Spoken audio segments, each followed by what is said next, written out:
This is the cream of the crop. Welcome back. Today's episode is the Buzzard Bites. Bam! The sweet and tangy sauce that covers these bite-sized morsels will make you pucker up and take notice. Combine that with the savory bacon bits scattered throughout. You got yourself a snack that gets down smooth as butter, baby. Simple ingredients: a pound of ground turkey, half a cup of breadcrumbs, half a heaping cup of crumbled bacon, 1 egg, 2 tablespoons of onion powder, 2 tablespoons of garlic powder will make your Buzzard Bites. The sauce is consistent of 1.5 cups of apple cider, 1 cup of ketchup, 1/2 cup of balsamic vinegar, and a generous pinch of salt, pepper, and nutmeg. When we first get to making the Buzzard Bites, you're going to preheat your oven to 375 degrees, and of course, you're going to need a baking sheet lined with some parchment paper. But let's get into making the actual Buzzard Bites themselves. In a large mixing bowl, you're going to put your pound of ground turkey, half a cup of breadcrumbs, half a heaping cup of crumbled bacon, an egg, and 2 tablespoons of onion powder, 2 tablespoons of garlic powder. Mix them all up until they are incorporated completely, and the best tool for that job are those mitts attached to your wrists. You're going to make sure you get these things mixed up proper before you make them into golf ball-sized Buzzard Bites.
Once the Buzzard Bites are all incorporated, you're going to take out that lined baking sheet with parchment paper and make golf ball-sized Buzzard Bites. Now, I'm not a perfectionist when it comes to these bad boys. They are too delicious to worry about making them all equal size. Some of them came out a little bigger. Some of them came out a little bit smaller. It just means you got to make your bite bigger for those bite-sized Buzzard Bites, baby.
My mixture ended up making about 24 Buzzard Bites, so 20 to 24 is the magic number you're looking for on a single baking sheet.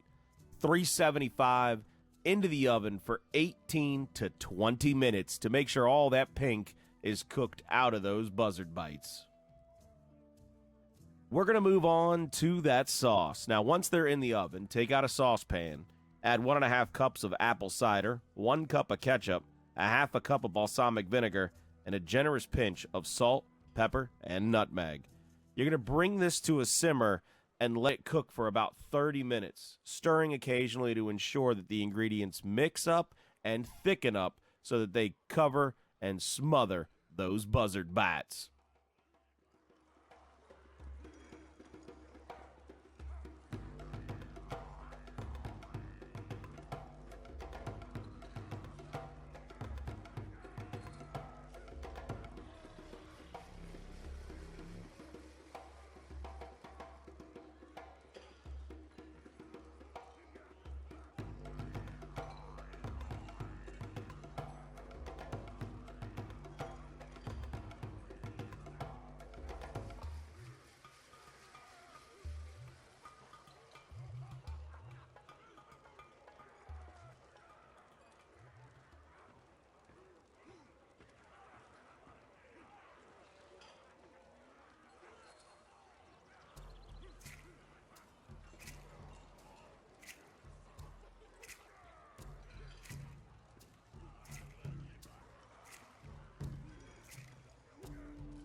Once that beautiful sauce starts to boil up and simmer up, you want to reduce the heat a little bit to ensure that you don't burn anything. You just want the ingredients to cook together properly. Now that it's been 18 to 20 minutes at 375, you're going to have to snag that baking sheet right out of your oven and get to see the finished product. A little bit of browning on the outside ain't too shabby, but you can see those beautiful bacon bits cooked throughout these Buzzard Bites. They looked amazing. They smelled amazing. And what you can see here on screen is that sauce really starting to thicken up. It's becoming that beautiful glaze that you're going to be looking for. Once I had stirred it, made sure that it was just the right consistency, I was going to gather up those Buzzard Bites into that mixing bowl and start to smother and cover those bad boys to make sure that they were scrumptious and delicious to take on into my gullet.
Mixing bowl on top of the stove, Buzzard Bites in and ready to go, and we are going to smother these bad boys before we throw some toothpicks in them and make sure they're the best appetizer you could ask for.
And there you have it, Buzzard Bites. Simple enough to make, and they make a great little appetizer for you and plenty to share. Because with 2 dozen, unless you're planning to make that your whole meal, you might want to sit around the table with some friends and enjoy a beautiful appetizer of Buzzard Bites.